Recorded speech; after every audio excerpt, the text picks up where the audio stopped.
नमस्कार, आपण पाहत आहे भांडा फूड न्यूज. एका दमात भ्रष्टाचारी कोमात.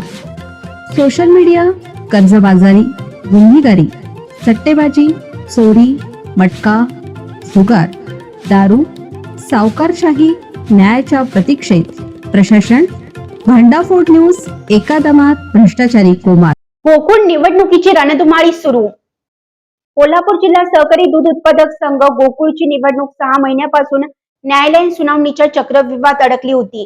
सर्वोच्च न्यायालयाने सोमवारी 60 दिवसात निवडणूक घेण्याचे आदेश दिल्यानंतर प्रक्रियेने गती घेतली आहे. गोकुळच्या मागील निवडणुकीत मंत्री हसन मुश्रीफ, आमदार सतेज पाटील यांनी 3 दशकांनंतर गोकुळमध्ये प्रथमच सत्तांतर घडवलं होतं. गोकुळच्या मागील निवडणुकीत मंत्री हसन मुश्रीफ, आमदार सतेज पाटील यांनी 3 दशकाहून गोकुळमध्ये प्रथमच सत्तांतर घडवलं. 4 वर्ष त्यांच्या आघाडीचं काम सुरळीत सुरू होतं. मात्र शेवटच्या वर्षभरात गोकुळमध्ये महायुतीच्या राजकारणाचा प्रवेश झाला. याचे पडसाद चेअरमन निवडीवर उमटले.